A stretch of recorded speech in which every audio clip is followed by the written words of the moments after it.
तो दोस्तों आज हो गया 1 मई 2021। बिहार समेत देश दुनिया के बड़ी और ताज़ा समाचार लेके आए सिर्फ आपके लिए। चलिए फटाफट खबर शुरू करते हैं। उससे पहले चैनल को अब तक सब्सक्राइब ना किया हो तो फटाफट चैनल को सब्सक्राइब कर दे, लाइक कर दे, शेयर कर दे, ताकि इसी तरह की खबर आप हर रोज़ देख सके। चलिए शुरू करते हैं आज की पहली बड़ी खबर। मशहूर टीवी एंकर और वरिष्ठ पत्रकार रोहित सरदाना की शुक्रवार को मौत हो गई है। कोरोना संक्रमित रोहित की जान हार्ट अटैक की वजह से गई थी। टीवी चैनल आज तक के स्टार एंकर रोहित की मौत ने सबको झंझोर रख दिया है। नेताओं, खिलाड़ियों, बॉलीवुड हस्तियों से लेकर आम दर्शकों ने उनके निधन पर दुख जताया है। आपको बता दें कि अब तक देश में 2 लाख से अधिक लोगों की जान ले चुका कोरोना वायरस की जद में बड़ी संख्या में पत्रकार भी आ रहे हैं। अप्रैल कोरोना संक्रमण की दूसरी लहर ने पत्रकारों पर भी खूब कहर बरपाया है। दिल्ली आधारित इंस्टीट्यूट ऑफ परसेप्शन स्टडीज़ की एक रिपोर्ट के मुताबिक अप्रैल महीने में देश में 52 पत्रकारों की कोरोना की वजह से मौत हुई है, यानी औसतन हर दिन 2 पत्रकारों की जान कोरोना की वजह से गई है। शुक्रवार को रोहित सरदाना के अलावा एक अन्य पत्रकार नीलाक्षी भट्टाचार्य की भी कोरोना से मौत हो गई है। आज की दूसरी बड़ी खबर। मजहब के नाम दिल्ली में भले दंगे हुए हो, लेकिन आज मंदिर और मस्जिद कोरोना महामारी से उपजी स्थिति के बीच मानवता के लिए आगे आने लगे हैं। राजधानी की ग्रीन पार्क स्थित मस्जिद ने मस्जिद परिसर के अंदर 10 बिस्तर का कोविड आइसोलेशन सेंटर बनाया है और यहां जल्द ही ऑक्सीजन और अन्य व्यवस्था शुरू होने वाली है। वहीं राजधानी के इस्कॉन मंदिर के ट्रस्ट के लोग न केवल राजधानी में कोरोना पीड़ित परिवारों को भोजन करा रहे हैं, बल्कि जल्द ही डीयू के दीनदयाल उपाध्याय कॉलेज में 180 बेड का कोविड केयर सेंटर भी स्थापित करने जा रहे हैं। आपको बता दें कि ग्रीन पार्क मस्जिद की कमेटी के सदस्य इरफान वानी ने बताया कि ये आइसोलेशन सेंटर उनके लिए है जो कोविड पॉजिटिव है और मॉडरेट स्थिति में है। ऐसे परिवार जिनमें कई लोग हैं वो ना संक्रमित हो जाएं, इसलिए वो यहाँ आकर रह सकते हैं। आपको बता दें कि दवा, ज़रूरी मेडिकल सामान भी यहाँ है, लेकिन अभी ऑक्सीजन सिलेंडर नहीं आ पाया है। मस्जिद में एम्स के कुछ डॉक्टर नमाज पढ़ने आते हैं, वो अपने राउंड में इनकी स्थिति भी देख लेंगे। आज की तीसरी बड़ी खबर। चुनाव के बाद पश्चिम बंगाल में लागू हुई लॉकडाउन जैसी पाबंदियां। जी आपको बता दें, कोरोना वायरस के बढ़ते मामलों को देखते हुए पश्चिम बंगाल सरकार ने शुक्रवार को कोरोना की पाबंदियों को और कड़ा कर दिया है। बंगाल सरकार ने shopping complex, mall, beauty parlour, cinema hall, restaurant और बार, जिम और स्पोर्ट कॉम्प्लेक्स को बंद करने का फैसला लिया है।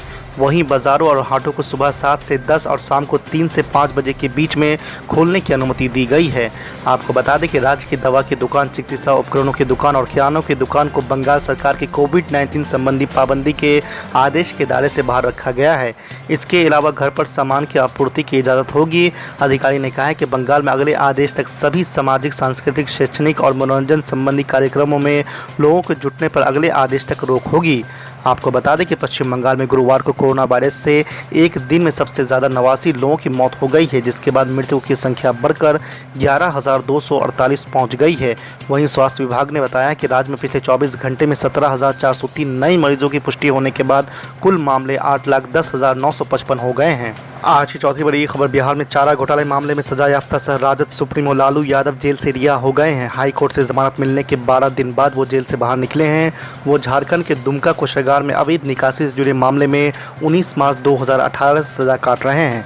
आपको बता दें कि झारखंड हाई कोर्ट ने बीते 17 अप्रैल को मामले में जमानत की सुविधा प्रदान की थी, लेकिन अधिवक्ताओं के कार्य नहीं किए जाने के कारण बेल बॉन्ड भरा नहीं जा सका था। बार काउंसिल ऑफ इंडिया के आदेश के बाद गुरुवार को लालू प्रसाद यादव के पैरवीकार अधिवक्ता ने 2 निजी मुचलके दाखिल किए, जिसे कोर्ट ने सही पाकर बिरसा मुंडा केंद्रीय कारा होटवार के जेल अधीक्षक को भेज दिया। साथ ही लालू प्रसाद यादव को जेल से छोड़ने का आदेश जारी किया। आपको बता दें कि इस मामले में सीबीआई के विशेष न्यायाधीश शिवपाल सिंह की अदालत ने लालू प्रसाद यादव को 2 धाराओं में 7-7 साल की सज़ा सुनाई थी। कोर्ट ने दोनों सज़ा को अलग अलग काटने का निर्देश भी दिया था। इसी मामले में लालू प्रसाद यादव जेल में थे। आपको बता दें कि कोरोना महामारी के कारण स्टेट बार काउंसिल के निर्देश पर अधिवक्तागण अपने आप को न्यायिक कार्य से अलग रखे हुए। अगर आज ये बीमारी फैल रही है तो इसका जिम्मेदार भारत के वजीर आजम नरेंद्र मोदी और उनकी हुकूमत है। इनको मालूम था कि ये दूसरी वेव आएगी कोरोना की। मैं ये क्यों कह रहा हूं? एक कौमी नेशनल कोविड मिशन है, यानी कौमी एक काउंसिल है जो कोविड के लिए बनाई गई थी। उसके जिम्मेदार आईआईटी के प्रोफेसर विद्यासागर ने मार्च में लिखकर दिया था कि ये दूसरी वेव आएगी। बड़े बड़े एपिडेमियोलॉजिस्ट ने कह दिया था कि मुल्क में दूसरी वेव आएगी, मगर हमारे मुल्क के वजीर आजम सो रहे थे। इस मुल्क का चौकीदार काम करते करते सो गया और इनको इस पर नजर ही नहीं की। और आज आप देखते हैं अंग्रेजी में कहते हैं कि this is a man made disaster, this is a disaster made by the prime minister of this country Shri Narendra Modi. वो अगर इनको मालूम था, उनकी हुकूमत को मालूम था कि आने वाला है दूसरा वेव, मगर आपको फिक्र ही नहीं थी। आप तो सीना अपना फाड़ फाड़ कर पार्लियामेंट में कह रहे थे कि हमने कोविड को हरा दिया। वर्ल्ड इकोनॉमिक फोरम के से खिताब करते वजीर आजम ने कहा कि हमने कोविड को हरा दिया। आज आप देख रहे हैं मेरे अजीज दोस्तों और बुजुर्गों, इनकी गलतियों की वजह से, इनकी नाहिली की वजह से, इनके पास वो दूरअंदेशी नहीं थी, ना है ना कभी रहेगी। इनके पास सिर्फ एक ही काबिलियत थी और रहेगी कि नफरत पैदा करो, सिर्फ इंसान को इंसान से लाओ, दिलों को तोड़ो, नफरत की दीवारों को और उठा दो, यही इनकी काबिलियत थी। और आज ये दिन देखना पड़ रहा है। मैं उन लोगों से पूछना चाह रहा हूं जिन्होंने नरेंद्र मोदी को वोट दिया, बताओ आज आप क्या कहते हैं? छोड़ो, हम तो मुखालिफ थे और रहेंगे इंशाअल्लाह ताला। क्या आज हमारे मुल्क को शमशान और कब्रिस्तान में तब्दील कर दिया गया है? एक भारत का एम्बेसडर, मुल्क का सफीर रहा चार ममालिक का, एक अस्पताल के पार्किंग लॉट में उसको बिस्तर के लिए उसकी मौत हो जाती है। भारत का सफीर रहा है चार मुल्कों का, अस्पताल के पार्किंग लॉट में उसकी मौत हो जाती है। साबिका वजीर आजम अटल बिहारी वाजपेयी का चीफ मेडिकल ऑफिसर, उसकी बेटी आज कह रही है कि मेरे वालिद को बिस्तर नहीं है हमारे पास। मैं पूछना चाहता हूं भारत के वजीर आजम से, क्या आपको नहीं मालूम था कि हमारे मुल्क में सिर्फ 80,000 इंटेंसिव केयर यूनिट के बेड हैं? क्या आपको नहीं मालूम था कि इस मुल्क में 1,60,000 बेड होना? एक एक दिन में 3.5 लाख लोगों का कोविड हो रहा है।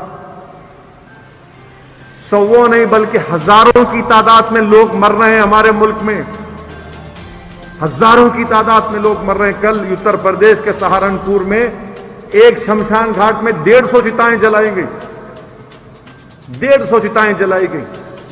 और वो उत्तर प्रदेश का गुरूर और तकब्बुर से डूबा हुआ चीफ मिनिस्टर, जिसको गवर्नेंस नाम की कोई चीज नहीं आती सिवाय इसके कि सिर्फ नफरत फैलाना, वो कहता है कि एक बच्चा ट्वीट करता है कि मेरे दादा या अपने वालिद को ऑक्सीजन नहीं मिला तो उस पर केस बुक कर दिया।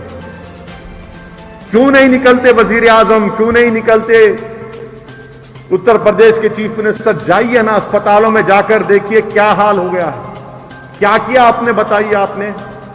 आपको 8 महीने का वक्फा मिला, आपने क्या किया इसके लिए? कुछ नहीं किया आपने। आपकी हरकतों की वजह से, इस सरकार की हुकूमत की नाहिली की वजह से आज भारत के लोग परेशान हैं। भारत के लोग परेशान हैं। अस्पताल नहीं मिल रहा है, बेड नहीं मिल रहा है, कुछ नहीं किया आपने। क्या किया आपने? मंदिर किया आपने। उत्तराखंड में इतने लोगों को जमा होने क्यों दिया आपने? इतने लोग क्यों जमा होने दिया आपने? कौन जिम्मेदार है? 1 साल पहले आपने किया उसको। दारुल हुकूमत दिल्ली में ऑक्सीजन नहीं मिलती है। दारुल हुकूमत यानी दिल्ली का जो हेल्थ का इंफ्रास्ट्रक्चर है वो एशिया में सबसे बेहतर शुमार होता है। अगर 5-6 ममालिक में देखा है तो उसमें शुमार होता है, वहीं पर यह हाल है। तो आप अंदाजा लगाइए उन रियासतों में जहां पर कोई हेल्थ की नाम की चीज नहीं, वहां पर क्या होगा। हम अभी भी वजीर आजम से कह रहे हैं कि होश के नाखून लीजिए, उठिए, कुछ करिए। इंसानियत अगर जिंदा है तो खुदा के लिए बंद करिए कॉन्फ्रेंस, ये फोटो, मन की बात। इस मुल्क को जरूरत है हेल्थ इंफ्रास्ट्रक्चर की। 30,000 करोड़ का आप पार्लियामेंट का सेंट्रल विस्टा का प्रोजेक्ट बना रहे हैं, उसको रोकिए।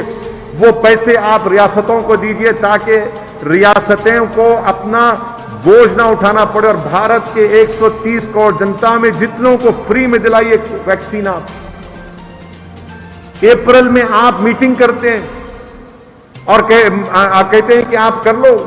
कीमतें क्या कम हो रही? कीमतें कहां से? वैक्सीन मिल भी नहीं रहा, कहीं पर वैक्सीन नहीं मिल रहा है। ये हुकूमत में अगर इंसानियत है, कंपैशन है, अगर इस हुकूमत में धड़कता वाली, तो देखिए आप कहां हैं आप लोग। नरेंद्र मोदी की हुकूमत भारत के लोगों में नजर नहीं आ रही है, गायब हो चुकी है।